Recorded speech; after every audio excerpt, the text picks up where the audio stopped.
En attendant, direction la salle de consultation.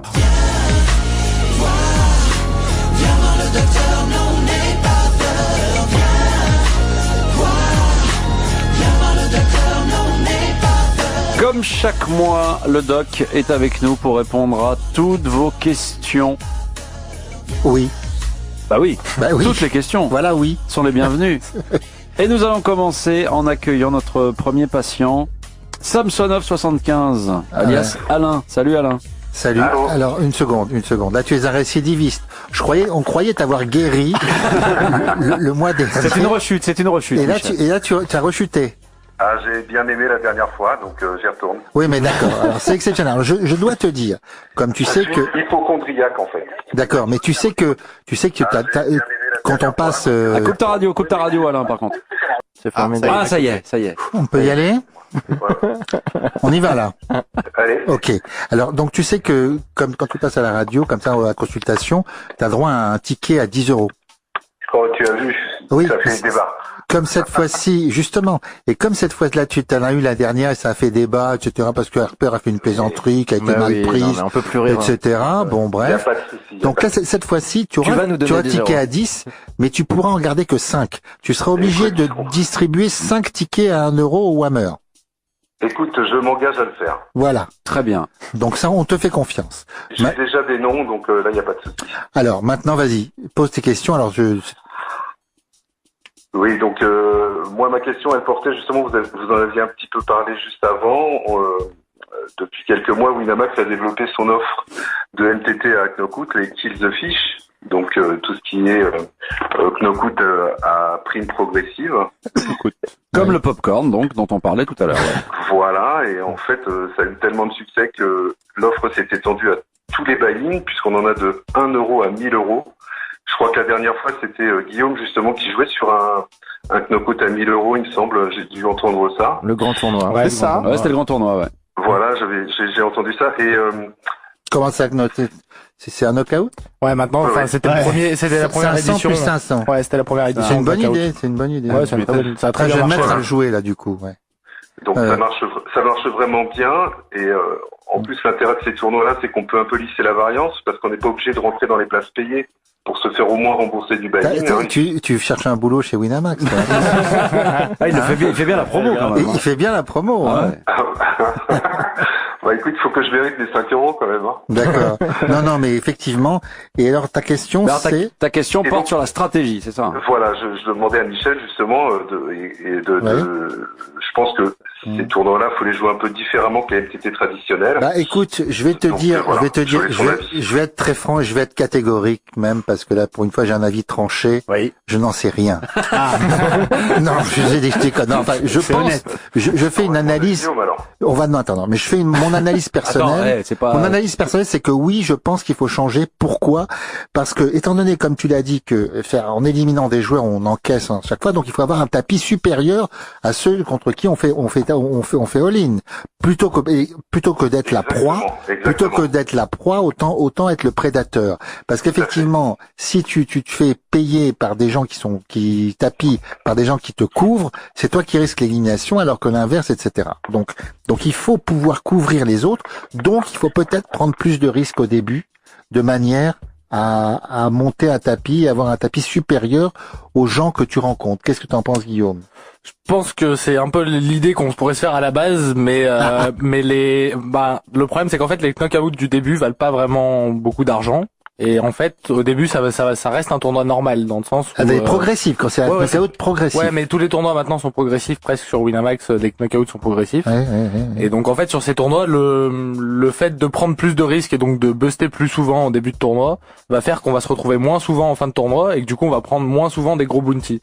Donc certes, on va prendre plus souvent des petits bounties, mais on va prendre moins souvent des gros bounties. Donc effectivement, moi je pensais au knockout normal, et là toi le progressif, c'est que du progressif maintenant. Ouais, c'est presque que du progressif. Alors effectivement, C'est du progressif. donc il faut plutôt jouer normal. Faut jouer normalement. Pour essayer de participer à l'emballage final, comme on dit. Exactement. Est-ce que Michel, Guillaume, quand il l'a cité là, quand t'as fait 3e du Grand Tournament, il y avait une stratégie, les bounties, Tu les as pris au début, à la fin? Comment ça s'est passé? En fait, ça s'est passé que les bounties, je les ai pris au début parce que ça s'est passé comme ça, quoi, que j'ai monté des jetons au début. Mais je pense que c'est pas forcément la meilleure stratégie et que pour le coup, ceux qui sont arrivés en TF avaient beaucoup plus de bounties que moi, alors que ils avaient pas forcément beaucoup de bounties au bout de 2 ou 3 heures de jeu. Parce que le truc, c'est que même si on est éliminé, après, on en garde quand même une partie. Ouais, exactement. On garde la moitié. Voilà. Donc, t'as beaucoup de bounties, en fin de tournoi.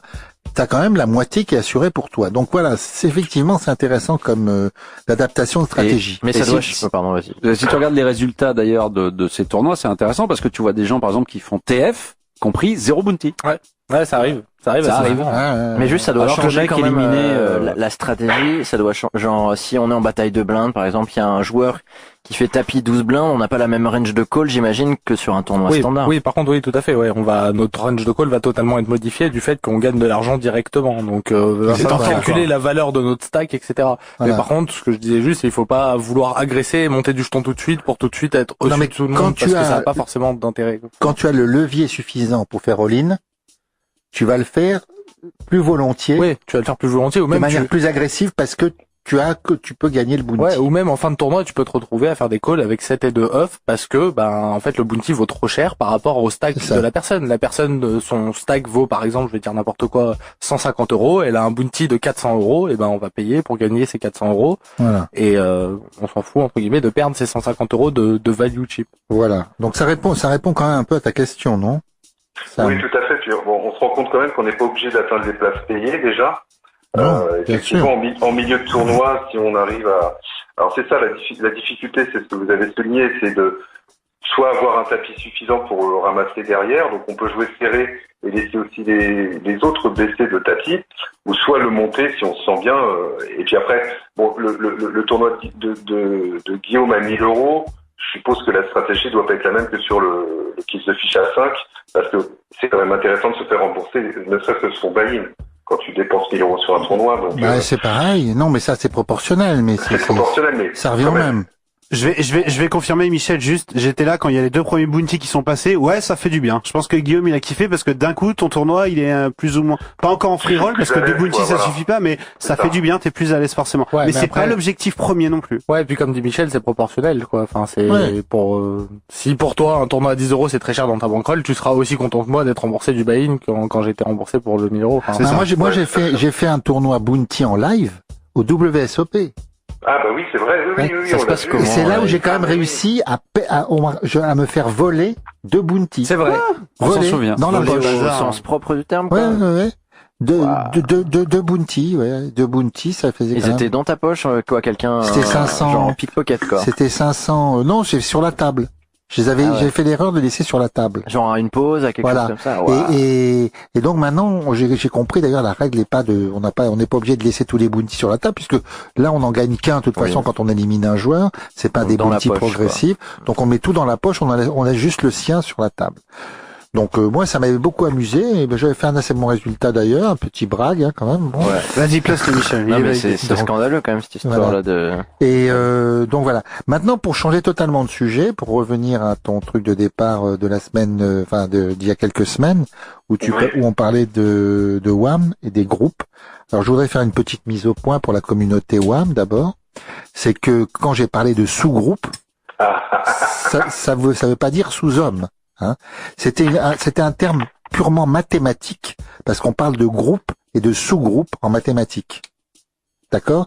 Donc quand j'ai dit des groupes et des sous-groupes, c'était pour illustrer tout simplement l'effritement, l'éclatement du forum central en groupe et en sous-groupe, parce qu'effectivement il y a des groupes importants et puis il y a des petits groupes qui se créent, beaucoup de petits groupes satellites qui sont beaucoup moins importants, soit parce que quelques personnes ont fait sécession ou veulent monter leur petit groupe, etc. avec leurs copains et tout. Il y a aucun mal à ça, mais c'était pas péjoratif. Donc quand beaucoup de gens l'ont mal pris, j'ai vu, parce que ça fait quand même couler beaucoup d'encre. Il y a eu des réactions là-dessus, mais bon. Ouais, Ça fait couler beaucoup d'encre, c'était pas péjoratif. Je serais quand même mal placé pour dire du mal de WAM Poker que j'ai certains Whammers ont répondu dans ton sens aussi. Oui, mais c'était une façon d'habiliter et puis d'expliquer la différence entre le forum dans son entité globale et puis les groupes, donc oui. il y avait rien de... Oui, mais alors il faut pas être parano quand même. J'ai vu quand même des réactions de paranoïaques, quoi. De dire bon. Et puis d'autre part, moi je vais pas. C'est pas étant donné que j'ai contribué à créer et à développer ce forum, je vais pas dire du mal de ce forum. Et d'autre part, il y a un certain Calimiro qui refuse de passer à la radio et qui a fait un assez long post dans la rubrique qui pose ces questions, mais en ne voulant pas passer à la radio, ce qui est quand même pas très courageux de sa part, je reconnais. Eh bien, donc qu'est-ce qu'il dit lui d'ailleurs? Oui, pas mal de choses.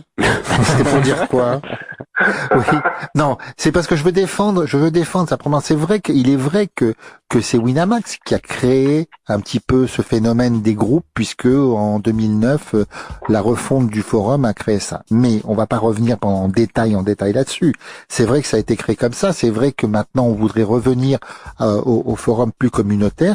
Il fut un temps pendant très longtemps où quand on développait le forum, moi j'intervenais beaucoup sur le forum à l'époque. Maintenant c'est plus le cas parce que je me suis éloigné de ce boulot-là, mais tout simplement, mais pendant très longtemps, on était intervenus, les pros sont intervenus parce que tout le monde dit mais les pros viennent pas, ils viennent pas poster sur WAM, ça représente rien pour eux, ils préfèrent poster sur le CP, etc. Pas du tout.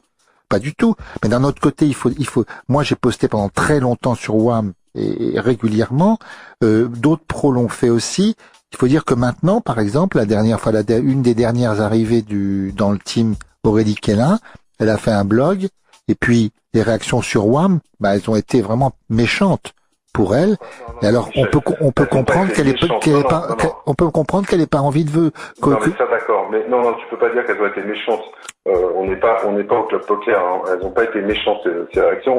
Excuse-moi, je la connais pas et puis moi je lui souhaite tout le bonheur, mais venir pour dire que pour réussir son poker, elle a fait un régime. Excuse-moi, mais c'est vrai que les gens, voilà, il y a des blogs qui sont, non, mais on s'attend pas à ça d'une professionnelle. C'est quand même une partie des objectifs de tout professionnel. Hein. Oui, non, mais d'accord, mais la diététique, ça fait partie de la préparation. Non, mais bien sûr, mais les réactions étaient pas méchantes. Les réactions étaient un peu plus, elles étaient amusées. Mais elles étaient pas. Si, c'était quand même pas très. Elles étaient pas bienveillantes. Elles étaient pas bienveillantes en tout cas. Bon, voilà, ça je suis d'accord, elles étaient pas bienveillantes. Alors, peu importe. J'en profite pour juste parce qu'à chaque fois, moi, ça m'interpelle, ou dans le sens où que ça intéresse ou pas là, ce blog-là, il y a un moment où juste, ça te plaît pas, voilà, tant pis quoi. Tu passe dis à rien. Autre chose quoi. Je vois pas cet intérêt de venir poster pour critiquer, poster pour bâcher quoi. Exactement. J'avoue, j'ai un peu de mal aussi à comprendre ça et ça c'est récurrent, c'est pas que WAM, c'est partout la même chose. Mais ça, moi j'avoue que ça je comprends pas cet intérêt de venir bâcher gratuitement comme ça. Personnellement, que ça soit un documentaire, un blog, quelque chose que je lis qui me plaît pas, je ferme et terminé, je passe à autre chose. Voilà. C'est quoi ce besoin en permanence de venir casser comme ça? Voilà. C'est pas TripAdvisor voilà. On te crachera toujours plus dessus qu'on te félicitera, Harper, je pense quand même. De façon générale, sur Internet. Mais Jean-Paul, c'est bien connu tout ça, mais si tu veux, sur les forums, il y a d'une part les pros, les gens dont on sait qui c'est, ils postent. Et puis ils se font bâcher, ou ils se font critiquer, ou on reprend tous leurs posts, ils ont jamais le dernier mot, et c'est plus ou moins pas sympa. Et puis il y a les autres, ceux qui sont anonymes, qui sous couvert d'un pseudo et derrière leur écran peuvent se permettre de dire n'importe quoi. Et ça c'est un peu choquant, ça m'a toujours beaucoup choqué. C'est pas fair play. Écoute, moi franchement, pour Aurélie, je trouve que c'était pas vraiment du bashing.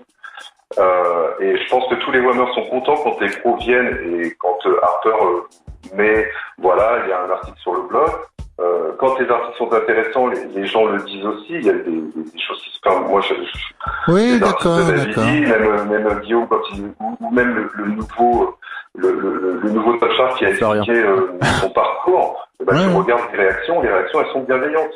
Là, là tu prends l'exemple d'Aurélie, c'était pas méchant en plus. Non, elle est charmante. C'est pas méchant, mais elle est venue. En plus, elle est venue pour réexpliquer. Donc là, les gens disent c'est sympa. En plus, elle s'est pas démontée. Elle est venue, elle a expliqué. Donc c'est tout à fait Alain, t'as quand même un Whammer qui a répondu à peu près, 35 lignes pour dire qu'il s'en fout. Tu crois qu'il y a besoin de mettre 35 lignes? Si tu t'en fous, tu mets rien, quoi. Après, sur un forum de 500 ou 600 personnes, tu vas toujours avoir, c'est ça. tu vas avoir des excès. Prends-le Bah oui, mais c'est d'une manière un peu plus générale. Il faut bien trier. sûr, et sachant qu'on dit ça à toi, on sait bien que t'es Voilà. pas l'avocat de Wham Poker, et Non. toi d'ailleurs tes posts sont à chaque fois très argumentés et très plaisants à lire. Alors t'inquiète pas, on ne demande pas de défendre non Non. plus toute la communauté Wham quand on non, dit ça. non. C'est juste que c'était l'occasion pour nous de Et dire c'est très ça sympa parce que également. je pense quoi. qu'il y a beaucoup de gens Ouais. qui vous écoutent et puis en plus moi je vais notre conversation on va la mettre sur WAM et Michel pour Calimero c'est un WAMer qui aime bien ce forum Oui. et sa question elle voulait savoir ton positionnement par rapport à WAM, voilà il y avait Et mon positionnement, d'abord, moi, j'ai rien à défendre. Moi, maintenant, je suis beaucoup moins.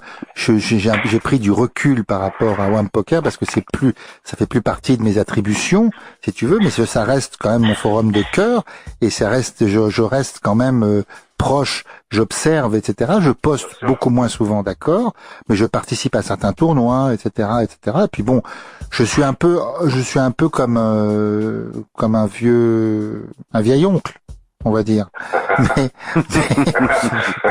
Oui, non, mais bon, mais ma position, d'abord, je défends pas la position de quiconque. J'explique la position de Winamax, ça c'est sûr, et je la justifie dans la mesure où je suis d'accord avec pas mal de choses, et notamment que c'est dommage qu'on ait perdu. C'est l'esprit communautaire du début. Parce que quand tu dis quelle est ma position par rapport à Wham Poker, je ne crois pas que j'ai à me justifier de ça avec tout ce que j'ai fait au sein de ce forum depuis 2007. Tu comprends? Donc, donc ma position, elle est que j'aimerais bien revoir l'esprit qui régnait au début et qui était plus pas plus convivial, non, mais c'était plus global. Il y avait un forum global, il y avait moins de groupes, etc. Et j'aime bien. Alors, je trouve que c'est pas incompatible. Et d'ailleurs, il y a une assez bonne idée qui a été proposée, c'est de dire pourquoi on fait pas des tournois intergroupes, des compétitions intergroupes. Ça, c'est pas mal. Et ça, je pense que ça sera retenu et qu'il y aura peut-être ça à l'avenir, des choses comme ça, de manière à faire. Et là, même en ce moment, tu vois, là aujourd'hui, tu parlais de Nat la semaine dernière, ou enfin le mois dernier, ils viennent de lancer son forum, ce qu'on appelle les Deep Club Series. Là, je suis dessus, il y a deux tournois par jour, inter-WAM. Donc oui, ça se fait. Hein. Oui, c'est bien. Non, mais les initiatives, les groupes ont eu beaucoup de bonnes initiatives et ça fait avancer aussi les choses. Mais c'est pas évident, si tu veux, pour les nouveaux et pour tout le monde. Il y avait aussi quelqu'un qui disait on est obligé de s'inscrire dans un groupe, sinon on fait pas partie du forum. Non, moi ça je suis pas d'accord. La preuve que non. Moi je suis un WAMer errant et oui. Je discute avec tout le monde. Oui, mais tu avais partie d'un groupe au départ. Je ne serais pas rentré sur WAM si je n'avais pas fait partie d'un groupe. Voilà, c'est ça. Tu vois, tu l'as lu. La plupart des gens viennent comme ça, et ceux qui viennent sans groupe, tu le vois, ils sont un peu perdus, et c'est vrai que le groupe, ça rassure au départ. Voilà, oui. Oui, bon, il y a des problèmes qui vont se résoudre, j'espère, avec le temps. Et puis bon, c'est vrai que ça a évolué, ça a un peu changé, ça a pris quelquefois des tournures. Pas forcément pas de la faute des Whammers. Peut-être que si Winamax est responsable dans le fait que Winamax a proposé cette fonctionnalité des différents groupes, etc. Et tu comprends? Donc ça, effectivement, c'est une responsabilité que mais c'est pas une mauvaise chose qu'il y ait des groupes. Donc, on peut pas parler de responsabilité véritablement. Enfin, c'est pas péjoratif. En tout cas, je crois qu'il n'y a pas de quoi en faire une grosse histoire et qu'on est tous, en tout cas, moi, je serais toujours proche de Wham Poker, toujours proche de ce forum et toujours à l'écoute des Whammers pour essayer d'améliorer, si je peux le faire, de porter leur voix auprès de Winamax. Bah écoute, c'est sympa. Mais je vois quand même que tu m'as arnaqué de 5 € parce que je suis obligé de distribuer mon ticket, mais à part ça... Exact. Alors donc, toi, t'as le droit d'avoir un ticket à 5 ou 5 tickets à 1 pour toi, si tu veux. Oui, non, mais là, c'est... Non, mais qu'est-ce que tu veux? Parce que... pour moi, oui. Je vais prendre le ticket à 5, parce que comme ça, je ferai un petit... Alors, donc un ticket à 5 et 5 tickets à 1. Allez, et puis je t'ai dit, je le marquerai, je m'engage... Voilà. Je m'engage, j'ai déjà quelques noms... notamment EFI33 et puis mon ami Soclap, je vais leur donner, ils en ont besoin, chacun un ticket à 1 €. D'accord, ils seront contents. Oui. Ils en ont besoin. On les salue parce que ce sont des Whammers de longue date. Oui, bien sûr. Je leur avais promis de leur faire une petite dédicace, donc. Ouais, c'est sympa. Voilà. Et puis il y en a d'autres, il y a beaucoup de, voilà. Donc tu verras selon ceux qui te solliciteront ou ceux que toi tu solliciteras. Donc là, en tout cas, on te remercie. Merci Alain. C'est moi qui te remercie qui vous remercie de votre accueil et puis à bientôt. À très bientôt. Salut. Merci à vous. Salut Alain.